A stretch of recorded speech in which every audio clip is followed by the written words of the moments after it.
खट्वांगात् दीर्घबाहुश्च रघुस्तस्मात् पृथुश्रवः अजस्ततो महाराजस्तस्मात् दशरथो भवात्। श्री दशरथ जी के जन्म की बात बताई कि श्री दशरथ जी का जन्म हुआ किसके? अज के पुत्र के रूप में।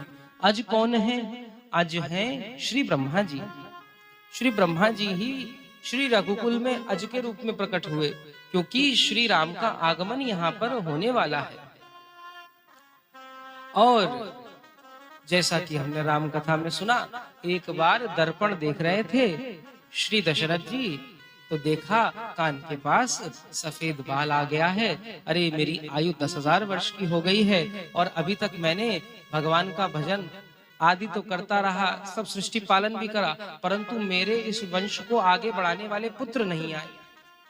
रघुकुल में पुत्र उत्पत्ति, संतान उत्पत्ति इसलिए नहीं करी जाती कि भैया वो हमारे बुढ़ापे का सहारा हो। रघुकुल में संतान इसलिए जन्म लेती है क्योंकि वो रघुकुल की रीत को चलाएगा। इस भाव से जब वह गए तो फिर एक बार भूपति मन माही, भई ग्लानि मोरे सुत नाही। गुरु ग्रह गए तुरत महिपाला, और चरण राज कर विनय विशाला। चरणों में गिर गए वशिष्ठ जी के, विनय करने लगे कि प्रभु हमारे दुख को दूर कर दीजिए, हमारे दुख को तो आप ही दूर करेंगे। तो श्रृंगी ऋषि को बुलाया और भक्ति सहित आहुति डाली, तो उसमें से खीर प्रकट हुई। वह चरु प्रकट हुआ, उस खीर को दे दिया सबसे पहले कौशल्या जी को। कौशल्या जी ने अपने खीर में से थोड़ा सा भाग कैकई जी को दे दिया, कैकई जी ने सुमित्रा जी को दे दिया, और सुमित्रा जी का जो भाग था उसको एक गिद्ध आया, चील आया और उड़ा कर ले गया। और यहाँ पर अंजना जी बैठी हुई जमाई भर रही थी किष्किंधा में, उनके मुख में डाल दिया। और वही आगे जाकर श्री हनुमंत लाल हुए। बोलो श्री हनुमंत लाल की जय हो। कौशल्या जी और कैकई को बड़ा दुख हुआ कि अरे सुमित्रा जी के पास तो कुछ ना बचा। तो कौशल्या जी ने अपना भाग, कैकई जी ने अपना भाग, दोनों ने अपने अपने भाग दिए। और इस प्रकार दोनों सभी तीनों रानियों ने चरु को ग्रहण करा। अब योग लगन ग्रह बार तिथि, सकल भय अनुकूल। चरु अरु अचर हर्षयुत, राम जन्म सुख मूल। नवमी तिथि मधुमास पुनीता, शुक्ल पक्ष अभिजित हरि प्रीता। मध्य दिवस अति शीत न धामा, पावन काल लोक विश्रामा। नवमी तिथि, सुंदर मधुमास, और उसमें शुक्ल पक्ष, ना ज्यादा ठंडी है और ना ज्यादा गर्मी है। ऐसे समय में श्री भगवान ने अपने प्राकट्य का निर्णय करा। जब भगवान का प्राकट्य हुआ तो चारों ओर त्रिविध सुगंध बहने लगी। श्री सरयू जी का जल अत्यंत स्वच्छ हो गया। जो वृक्ष टूटकर गिर गए थे वो भी आज हरे हो गए। चारों ओर कमल खिल गया। और जैसे ही माँ के पास में, श्री कौशल्या के पास में श्री प्रभु का प्राकट्य हुआ, श्री माता स्तुति करने लगी। भय प्रगट कृपाला, दीन दयाला। कौसल्या हित हर्षित महतारी, मुनि मनहारी। अद्भुत रूप बिनु खरारी। कह दुई कर जोरी, अस्तुति तोरी। के विध करो मनता, माया गुण ज्ञाना तीत अमाना। वेद पुराण भनंता, करुणा सुख सागर। सब गुण आगर, जे गावे श्रुत संता। सो मम हित लाई जन अनुरागी। भयउ प्रकट श्रीकंठा। ब्रह्मांड ने काया, निर्मित माया रोम रोम प्रतिवेद कहे। मम और सोबासी यह उपहासी सुनत धीर मति धीर न रहे। उपजा जब ज्ञाना प्रभु मुस्काना चरित बहुत विध कीन चहे। कही कथा सुनाई मातु बुझाई जिन प्रकार सुत प्रेम लहे। माता पुनि बोली सो मत डोली कजहु तातु यह रूपा। की जे शिशु लीला अति प्रिय शीला यह शुक परम अनूपा। सुन वचन सुजाना रोदन ठाना हुई बालक सुरभूपा। यह चरित जे गावई हरि पद पावई तेन परे भव कूपा। प्रभु तेन परे भव कूपा। भय प्रगट कृपाला दीन दयाला कौशल्या हितकारी। हर्षित महतारी मुनि मनहारी अद्भुत रूप विचारी। विप्रधेन सुर संत हित लीन मनुज अवतार। निज इच्छा निर्मित तनु माया गुण गोपाल। बोलो श्री रामचंद्र भगवान की जय हो। श्री रामचंद्र का प्राकट्य हुआ, लेकिन ठाकुर जी आए कैसे? चार भुजाधारी होकर आए, चतुर्भुज होकर आए, सुंदर माला तैयार करके आए, बड़े बिल्कुल वैकुंठनाथ स्वरूप में। परंतु कौशल्या मैया बोली, प्रभु हमने, पिताजी थोड़ी ना बोले थे, हमने तो कहा था पुत्र आए, आप तो जगत पिता बन के आ गए हो, तो प्रभु आप कृपा करो और हमारी संतान सी आई सबसे पहले कौशल्या जी के यहाँ कि अरे नीलमणि सो लाला भयो। दशरथ जी ने उठाकर अपनी माला और सारे हार भूषण दे दिए। अब इधर कौशल्या जी के बाद में कैकेयी के यहाँ से आई, कहने लगी अरे इनके यहाँ भी बड़ा सुंदर सो लाला हुआ है। ओहो, दशरथ जी ने कंगन आदि जो पहने थे सब लुटा दिए। अब इधर सुमित्रा जी के पास आए, सुमित्रा जी के यहाँ तो दो दो लाला हुए हैं।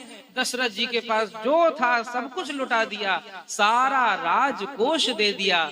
सर्वस दान दीन सब काहू जेह पावा राखा नहीं ताहू। और अयोध्या की घटना क्या है? जिसको मिल रहा है वो रख नहीं रहा है, वो भी लुटा ही रहा है। इस प्रकार सुंदर श्री राम जन्म हुआ और इसके उपरांत सबके नामकरण की बारी आई।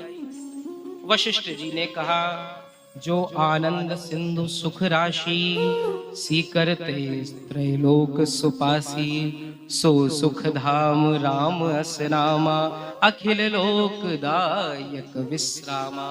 कौशल्यानंदन का राम क्या होगा? विचार हुआ, अरे इनका नाम इतना सरल होगा कि केवल नाम का पहला अक्षर ले लो तो भी सारे पाप दूर हो जाएंगे। बोले क्या नाम होगा? आनंद सिंधु कंद इन कौशल्यानंदन का नाम श्री राम होगा। बोलो श्री राम लला सरकार की जय हो। आगे वशिष्ठ जी बोले, विश्व भरण पोषण कर जोई ताकर नाम भरत अस होई। ये जो दूसरे हैं ना कैकेयी जी के पुत्र, ये पहले वाले के बड़े प्रिय हैं। जो गुण पहले वाले में हैं, राम में हैं, वही गुण इनके अंदर भी हैं। ये समस्त विश्व का भरण और पोषण करेंगे, इस कारण इनका नाम भरत होगा। बोलो भरतलाल सरकार की जय हो। अब बोले ये तीसरे जो हैं ये देखने में छोटे हैं, ये सबसे छोटे हैं चारों भाइयों में, परंतु इनका नाम लेने से शत्रु भाग जाएगा। जाके सुमिरन तेरी पुनाशा नाम शत्रुघ्न वेद प्रकाशा। इनका नाम लेने से ही सारे विघ्न दूर हो जाएंगे, सारे शत्रु भाग जाएंगे और श्री भगवान हृदय में आ जाएंगे। तो ऐसे श्री सुमित्रा नंदन जी का नाम श्री शत्रुघ्न पड़ा। बोलो शत्रुघ्न लाल सरकार की जय। और अंत में श्री वशिष्ठ जी बोले कि लक्ष्मण धाम राम प्रिय, सकल जगत आधार, गुरु वशिष्ठ तेहि राखा, लक्ष्मण नाम उदार। इनके लक्षण कैसे हैं? लक्षण इनके यही हैं कि ये श्री राम के अत्यंत प्रिय हैं। ये कोई ऐसे वैसे मत समझ लेना। सकल जगत आधार, अनंत शेष है, पृथ्वी हवा में ही नहीं डोल रही। पृथ्वी को जो अपने ऊपर उठाने वाले यह श्री अनंत शेष भगवान के आदि शेष अवतार हैं। गुरु वशिष्ठ जी ने इनका नाम लक्ष्मण रखा। बोलो लक्ष्मण जी सरकार की जय। फिर उसके उपरांत गुरु ग्रह पड़न गए रघुराही, अल्पकाल विद्या सब पाए। अल्पकाल में सब कुछ प्राप्त कर लिया। और इसके बाद में विश्वामित्र जी आए। विश्वामित्र जी इनको ले गए और बीच में मार्ग में तड़का आदि मिली, उनका वध करते हुए श्री रामचंद्र आगे गए।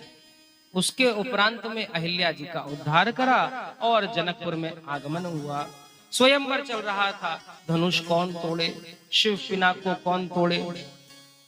सारे राजाओं ने 10-10 हजार राजा मिलकर उठाने लग गए, कोई नहीं उठा पा रहा। जनक जी रोने लग गए। श्री राम जी को लगा एक बेटी का पिता उदास हो, ये मैं कैसे सहन कर सकता हूँ। श्री राम जी तुरंत उठ गए और जाकर उस धनुष को उठा लिया। उठाया तो सब हैरान परेशान, परंतु जैसे ही प्रतिज्ञा चढ़ाई वो धनुष ही टूट गया तो सबकी बुद्धि ही हिल गई। अरे ये तो छोटे छोटे बालक हैं, इनके पास इतनी शक्ति कहां से आई। माँ जानकी इस दृश्य को देख रही थी। पुष्प वाटिका में मिलन हो ही चुका था, तो हृदय में लालसा थी कि केवल इन्हीं से मेरा विवाह हो। वहीं पति के रूप में मान्य कर लिया और यहाँ ऐसे धनुष तोड़कर यह विवाह संपन्न हुआ। परंतु तभी विवाह होने से पूर्व परशुराम जी आ गए। लक्ष्मण परशुराम जी को बड़ो संवाद, चलो महाराज, वो कहें हमने सारे क्षत्रियों को विनाश कर दिया था। उन्होंने कहा वो आपने कर लिया होगा, हम जैसे आपको मिले नहीं होंगे। ऐसे इनका खूब सुंदर संवाद चला है। और उसके बाद में परशुराम जी को श्री राम जी ने अपने वैकुंठपति विराट स्वरूप के दर्शन कराए। तो परशुराम जी को समझ में आया, ओहो ये तो भगवान है। परशुराम जी भी आशीष देकर चले गए और अयोध्या से बारात आई और इसके बाद चारों भैयन को बढ़िया से विवाह हुआ। बोलो सियावर रामचंद्र सरकार की जय। इसके बाद में 12 वर्ष तक श्री राम जी अयोध्या में रहे हैं। उसके उपरांत यह हुआ कि राजा कौन बनेगा। तो राजा के पद पर सारी जनता ने कहा, सारी प्रजा ने कहा कि श्री राम ही उचित हैं। परंतु कैकेयी मैया को ये बात समझ में ना आई। वह पहले तो बहुत प्रसन्न हुई, परंतु मंत्रा के भड़काने पर उन्हें लगने लगा कि ये तो बड़ा गलत हो रहा है। अरे मुझे तो दासी बना के रख लेंगे ये लोग। तो उन्होंने 2 वरदान मांगे। कौन कौन से? कि भरत को राज्य मिल जाए और राम को वनवास। राम जी प्रेम से वनवासी हो गए। फिर उसके बाद में केवट से मिलन हुआ। फिर आगे चले निषाद राज गुहा से मिले और चलते चलते क्रम में आगे चित्रकूट पहुंचे और चित्रकूट में ननिहाल से श्री भरत महाराज जी भी अयोध्या आ गए। जैसे पता चला मंत्रा ने भड़काया है तो मंत्रा के ऊपर तो ऐसे जैसे कोई शेर बकरी का शिकार करे, ऐसे भरत और शत्रुघ्न जी चढ़ बैठे। अरे हमारे भैया को तुम कहाँ भगा दिया, हमारी माता को तुम भड़काती हो। मंत्रा के पीछे भागे, परंतु भरत जी को लगा इसको मार के कुछ नहीं होगा, अब तो हमें श्री राम को लाना है। और श्री भरत जी चल पड़े। जाते जाते चित्रकूट पहुंचे और श्री राम के चरणों को ले आए। श्री राम तो आने को तैयार ना हुए, परंतु उनके चरण आ गए। इस सब कालखंड में दशरथ जी के प्राण शांत हुए। इसके बाद पंचवटी गए हैं और आगे रावण की बहन शूर्पणखा आई है। लक्ष्मण जी ने उसके नाक कान काट दिए हैं और उसके उपरांत में वो भाग के गई, रावण से कहने लगी। रावण ने कहा कि तेरे नाक कान सही काटे होंगे, गलत क्यों काटे होंगे, तेरा स्वभाव ही ऐसा। अरे ऐसे भटकती रहती है। तब इसने सीता जी के सौंदर्य को बताया है कि सीता जी ऐसी दिखती हैं। तो रावण कामी प्रवृत्ति का था, तो उसके अंदर काम का उदय हुआ और वो निकल पड़ा और अपने मामा को तैयार करा कि तुम स्वर्ण हिरण बन जाना।